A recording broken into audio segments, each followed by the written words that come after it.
magpipick up sa last puppy natin, si Yuki. Yung mataba akong tagline puppy.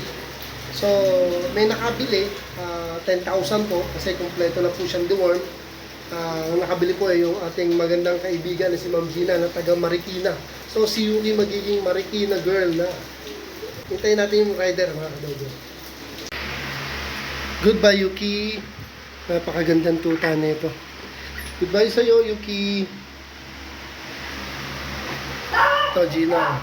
Hintay ko na lang yung, yung rider. Kompleto na deworm yan. Goodbye, Yuki. Mabait ito si Yuki. Pinakamakulit. Pinakamaganda ang mukha sa lahat.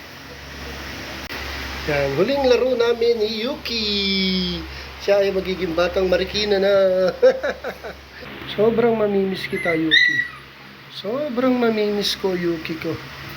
Ito yung pinaka makulit sa lahat. Matakaw to.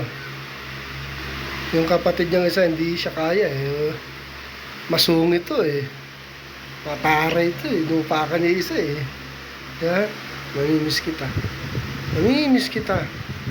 Pure Thailand puppy. Pure na pure.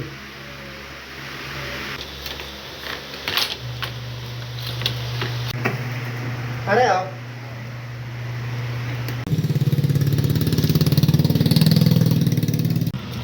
Bye-bye, Yuki. Ayan, si tropa. Bye-bye, Yuki. Yuki. Bye-bye, bye-bye, bye-bye. Bye-bye, bye-bye, baby. Ganda-ganda niyan. Bye-bye, tropa. Sige, bye-bye, Yuki. Okay na.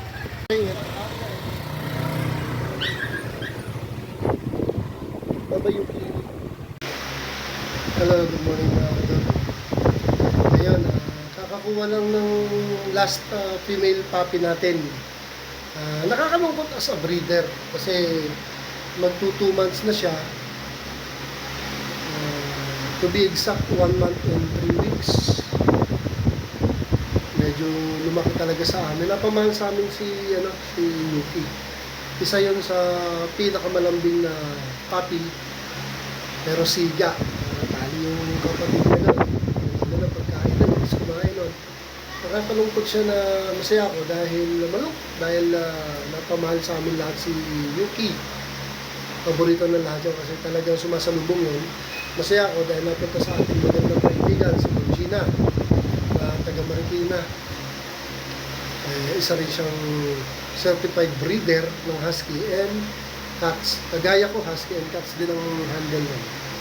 So Ma'am Gina, I know, alagaan mo maayos siya. Ayan. Thank you sa'yo.